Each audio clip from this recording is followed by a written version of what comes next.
Muito boa noite, bom dia, boa tarde, não sei que hora que você vai assistir. Estamos iniciando mais um vídeo aqui do canal Informar Direito e agora tendo a luxuosa participação da professora Sara Alacoque Guerra, professora de Direito Constitucional, Direito Penal e Direito Administrativo do Grupo Selma e também pesquisadora e advogada.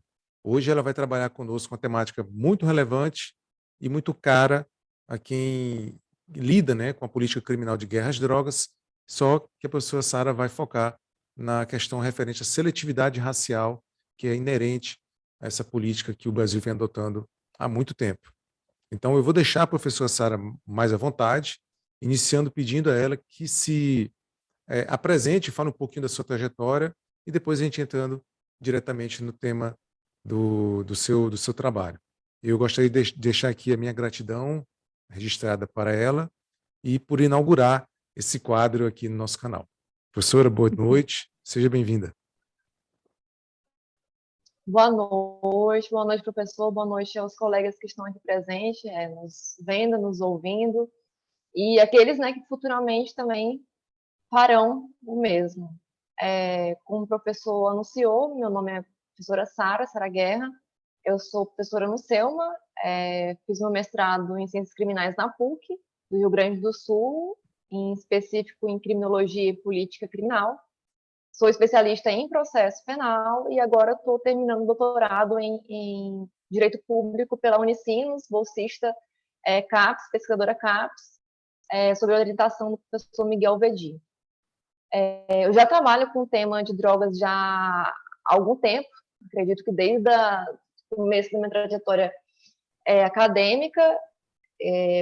O meu livro, que acho que o professor chegou a mencionar, que é a seletividade racial, esse aí mesmo, seletividade racial na política criminal de drogas, ele foi fruto da minha pesquisa de mestrado, que eu desenvolvi, e ele foca, de fato, nessa questão da seletividade racial. Eu fiz um trabalho empírico na nossa cidade, somos, para quem não conhece, de fato, o professor Paulo Thiago, ele é do interior do Maranhão, Imperatriz, eu também, e eu desenvolvi uma pesquisa na DENARC daqui.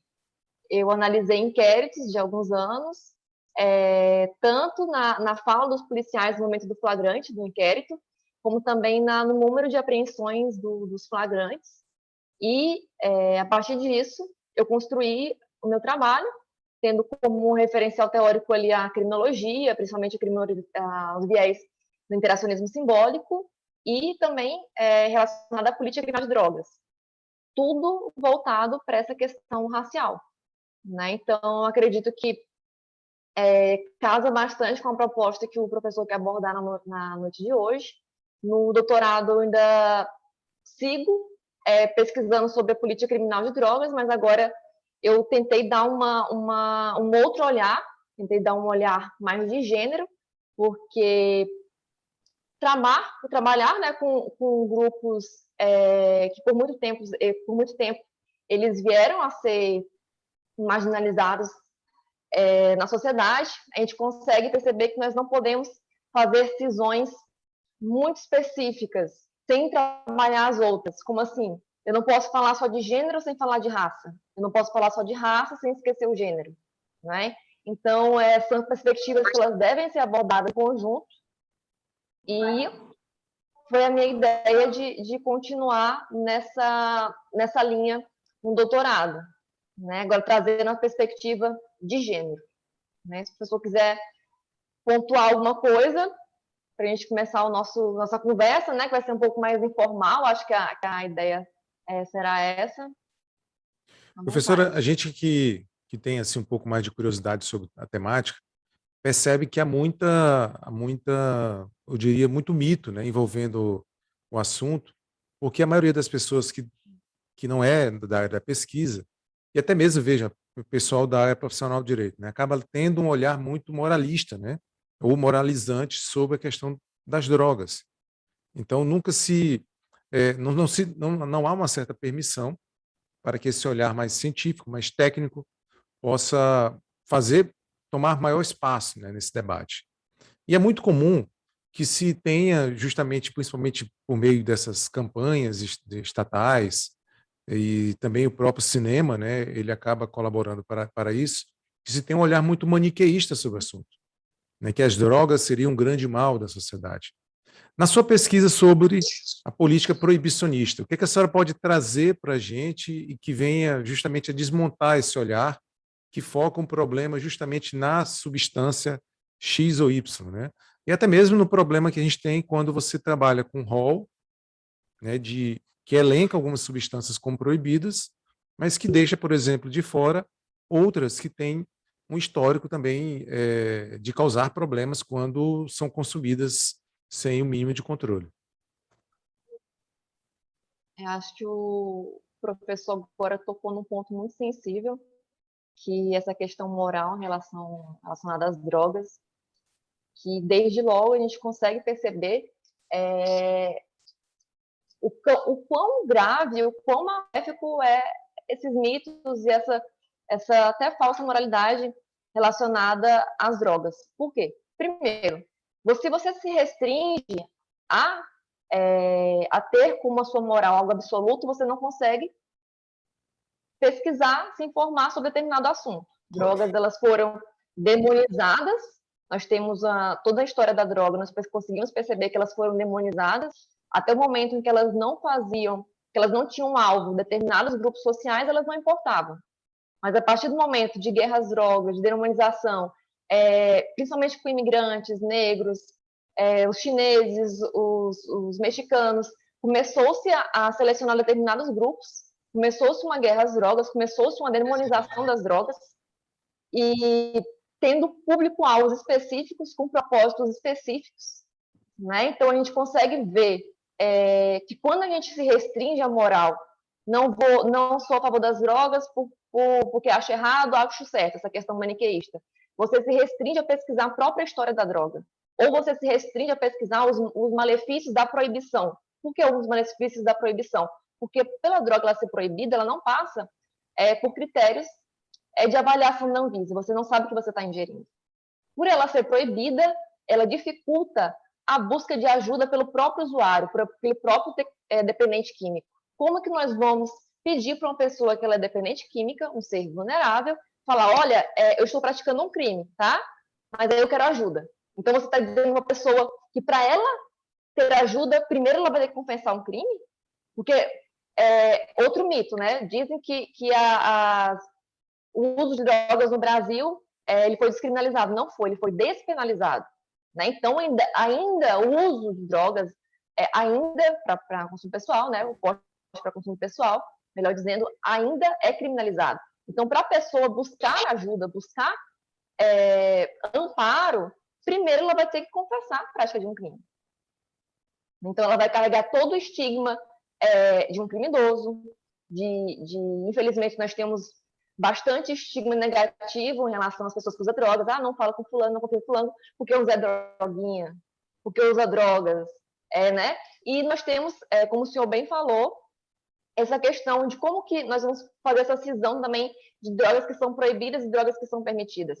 Porque eu acho que a maioria das pessoas que estão nos ouvindo sabem muito bem que as drogas que são proibidas hoje pela nossa legislação não veio do nosso legislativo, fere diretamente o nosso princípio da legalidade. Como assim? Nós temos um rol de substâncias que são proibidas, e esse rol é determinado pela Anvisa, né, por uma portaria da Anvisa, então não passa por um processo legislativo, é uma portaria da Anvisa. Tá? Então, o poder público ele vai selecionar aquelas drogas, aquelas substâncias que ele tem interesse em que sejam proibidas. E isso é muito interessante, porque quando a gente vai estudar a história da droga de todas as substâncias, todas, crack, cocaína, o ópio, a heroína, todas essas substâncias, elas tiveram grupos alvos na hora da criminalização, no Brasil mesmo. Ali em 1830, no Rio de Janeiro, que foi a primeira lei que nós tivemos, que nós conseguimos datar na história da criminalização da maconha no Brasil, proibia-se, era proibido, né, era crime, a venda e o uso, tá? Só que muito diferente do que era hoje. Como? Nós tínhamos multa para aquelas pessoas que vendiam, os comerciantes, e pena de prisão para aquelas pessoas e escravos, né, porque escravo não era considerado pessoa, que usavam da droga. Por quê? Acho que isso já é bem implícito. E quase 100 anos depois, quando a população negra, os escravos, começaram a ser libertos, começaram a passar a ocupar a polis, vamos ter o quê? Um outro papel dado pela política criminal de drogas. Agora nós vamos prender aqueles que usam a droga, os recém-libertos, e vamos dar um tratamento muito mais brando àquelas pessoas que ficariam na outra ponta. Né? Então, nós conseguimos ver alvos determinados na hora da criminalização dessas substâncias. Né? Então, a própria demonização, o próprio discurso de demonização ali em 1973 por Nixon, quando ele encabeçou a guerra às drogas, trouxe muito esse discurso moral. E é muito interessante que, acho que no livro do Bacan, um pesquisador bastante renome norte-americano, que ele traz que nos Estados Unidos, entre 1960 até 70, até meados um pouquinho de 73, havia um declínio, ou então mesmo uma estabilização em alguns países, em alguns estados nos Estados Unidos, da criminalidade. Os estudiosos, os penalistas, acreditavam que daqui a uns anos a prisão ela ia cair em desuso, porque havia uma instabilidade e um declínio na prática dos crimes. Com toda essa política de guerra às drogas, depois de 73, o que aconteceu? Nós tivemos um boom que não foi nem previsto, nem imaginado, não havia nem suspeita do que poderia acontecer, né? E encabeçado por quê? Pela guerra às drogas. Por que eu estou dizendo que é pelas guerras às drogas? Porque os outros crimes, o furto, o latrocínio, os crimes contra a vida, crime contra o patrimônio, eles permaneceram no mesmo patamar. Quando eles não diminuíram. Agora, os crimes relacionados a drogas e aqueles outros crimes que eles não tinham atenção pública, eles, em 10 anos, duplicaram, em 20 anos, eles quadruplicaram, e hoje nós sabemos que os Estados Unidos é a maior potência relacionada ao sistema carcerário. Né? E o Brasil está seguindo no mesmo patamar. Então, acredito que é algo que nós realmente temos que pensar e refletir sobre o assunto. Até quando a moral, essa demonização, ela vai interferir até no nosso próprio conhecimento, até no nosso próprio viés, nem viés, mas carreira como pesquisadores, como acadêmicos, enfim. E parece que há como a senhora bem colocou, há um problema muito sério, porque a partir do momento que você vê uma grande potência sendo a principal exportadora, né, desse tipo de política, os países que são mais vulneráveis a esse tipo de pressão acabam aderindo. Né? Então, no nosso caso, a gente vem, e inclusive, independentemente da vertente política do governo. Porque se você for olhar, por exemplo, o ano em que a atual legislação de drogas foi aprovada, foi em 2006. Né? Um governo que se apresentava como de esquerda. E, de lá para cá, todas as atrocidades elas vêm recebendo o mesmo tipo de atenção, independentemente de quem ocupe, né, a cadeira, ou então dos principais movimentos políticos que estão mais fortes aí dentro do poder legislativo também. Quando a gente olha para o sistema de justiça, aí que o problema é mais grave, porque parece que há uma inclinação ou uma tradição autoritária que impede com as devidas exceções, que impede que a maioria de defensores, advogados, promotores, juízes, policiais, etc., consigam olhar a temática pela perspectiva que ela deva ser olhada. Né? Outro problema é que também a própria criminalização do tráfico, ela também se tornou constitucional. E pior, equiparada a crime hediondo. Para além disso, a pressão externa foi tão forte que o Brasil adere a tratados internacionais nos quais ele se compromete também a perseguir criminalmente as condutas relacionadas ao tráfico. Mas, mesmo que você tenha toda essa pressão normativa, há um problema aí gravíssimo, como a senhora apontou, acerca da questão dogmática. Seria uma norma penal em branco adequada para a criminalização dessas condutas? Segundo, como nós podemos criminalizar, como é o caso do porte para consumo próprio, uma autolesão. Se é que, de fato, do ponto de vista da ciência, nós estaríamos falando de uma autolesão, dado que algumas pessoas precisam daquilo. Né? Assim como você tem pessoas que precisam consumir determinadas drogas que são vendidas em farmácia. E, além de uma questão também que a gente não pode esquecer, que é a questão da punição em si. Você tem um comércio que é tornado clandestino pelo Estado brasileiro, e a punição que se dá a esse comércio, ele chega a ser mais grave que a versão inicial ou básica do crime de estupro.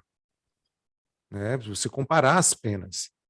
Então, realmente é uma situação muito complicada que a gente enfrenta em relação a essa matéria, mas eu gostaria que a senhora falasse um pouco de como a senhora observou na pesquisa essa questão referente à seletividade racial. Certo. Na minha pesquisa, eu comecei trazendo primeiro uma base teórica na criminologia, tá? Porque eu não posso simplesmente trazer dados sem me fundamentar. Então, eu me fundamentei na criminologia. Eu trouxe desde do comecinho da criminologia, quando a criminologia começou a ter o viés científico, de fato, ela veio a ser uma ciência, e quando a criminologia veio se tornar ciência, foi juntamente quando nós estávamos começando a ter teorias raciais, darwinismo social,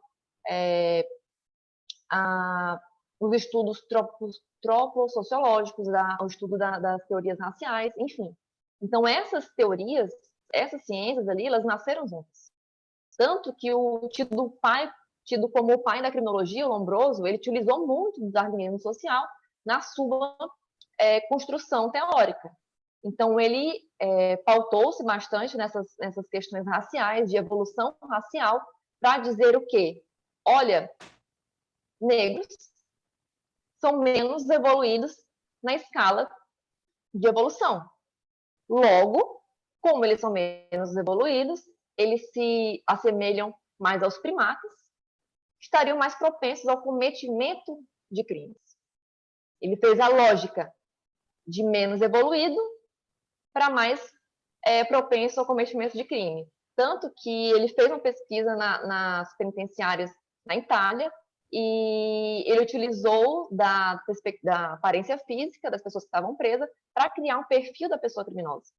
E as pessoas eram o quê? As pessoas eram negras. Pessoas com nariz achatado, nariz grande, lábios grossos, tipo de cabelo, tipo de cor de pele. E ele falou, não, essas pessoas, no nível de escala social, no nível de evolução, elas não evoluíram tanto como as pessoas brancas de olhos azuis, logo elas estão mais propensas ao cometimento de crime.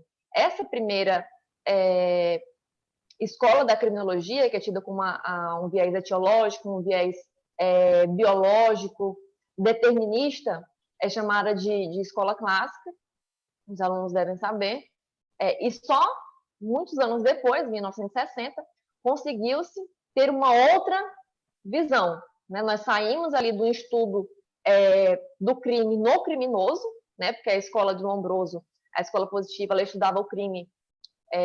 Desculpa, eu falei para a escola clássica. A escola positiva, ela estudava o crime no criminoso, então ela via, ela buscava a resposta do crime no criminoso. Quero saber o que está acontecendo no crime? Vou estudar a pessoa que comete o crime. Tá? Então, eu vou estudar o criminoso. Em 1960, anos depois, com o paradigma da reação social, com o Labeling Approach, com a escola crítica, nós conseguimos romper esse paradigma etiológico, determinista, biológico, e começamos a ter uma visão mais do entorno social. Agora, não vou mais estudar o crime no criminoso.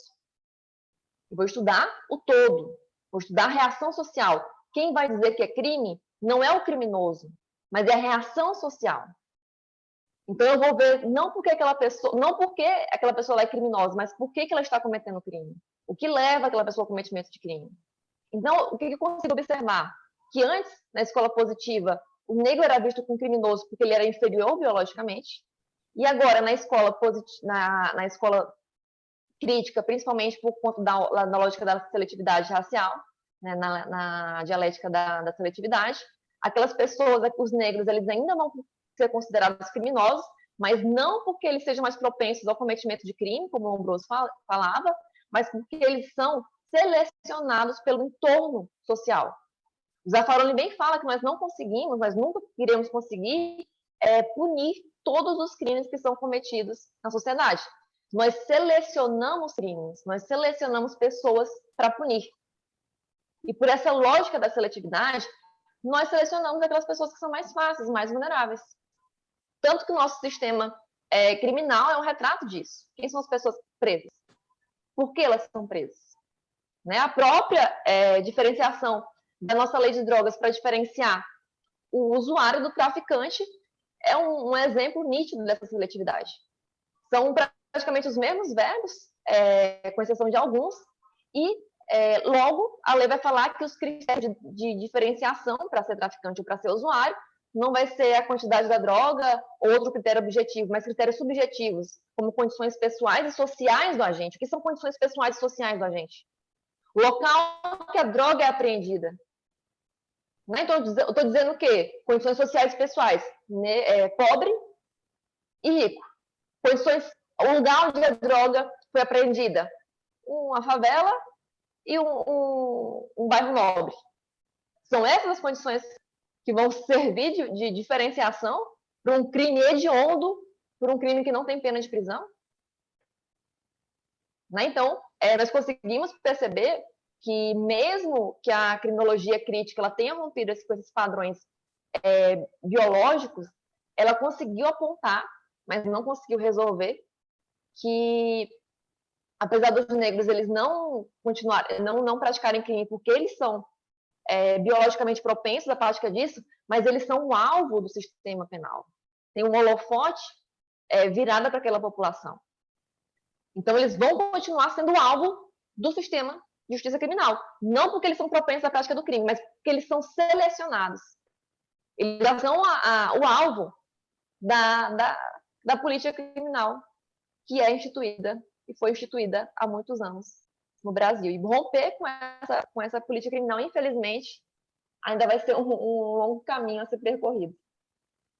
A gente já está se encaminhando para o final desse ótimo encontro, professora Sara, mas eu gostaria de deixar aqui registrar também um agradecimento à professora, nossa colega de Selma, e também professora da Federal do Maranhão, Sara Lamarck, que está gentilmente com a nossa turma da noite lá do Selma, e fazendo a transmissão simultânea ali para eles também em sala de aula.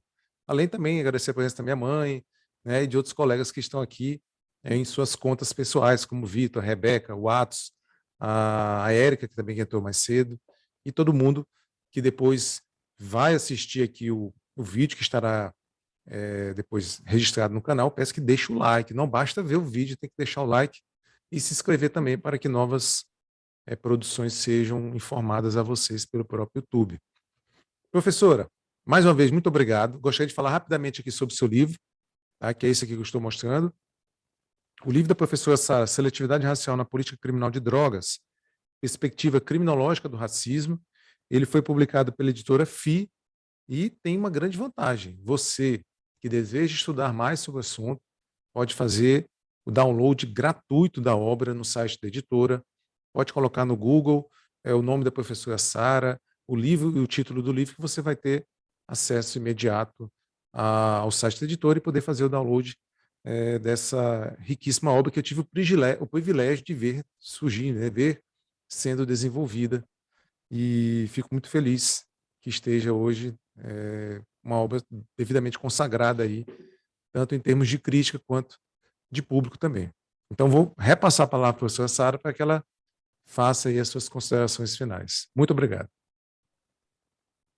Professor, quem agradece sou eu, ainda mais por saber que eu estou inaugurando aqui a live, né, as lives do Informar Direito. É uma honra, um privilégio, uma alegria sem tamanho. E só fica aqui minha gratidão. Tá? Muito obrigada mesmo, obrigada por acolher a ideia, por acolher o livro, a pesquisa, o debate. E é isso, só agradecimentos. Um beijo, Sara Lamarck, um beijo nos nossos alunos do Selma. Muito obrigada pela presença de vocês. Sabe que vocês têm um carinho Nós temos um carinho muito grande por vocês. E é isso, gente. Muito obrigada. Obrigada novamente, professor Paulo Thiago. Então é isso, pessoal. Aqui fechamos mais um vídeo aqui do canal Informar Direito. Continue conosco, acompanhem aí as nossas próximas publicações. Até logo, muito obrigado. Ativem o sininho, ativem o sininho. Ouçam a professora.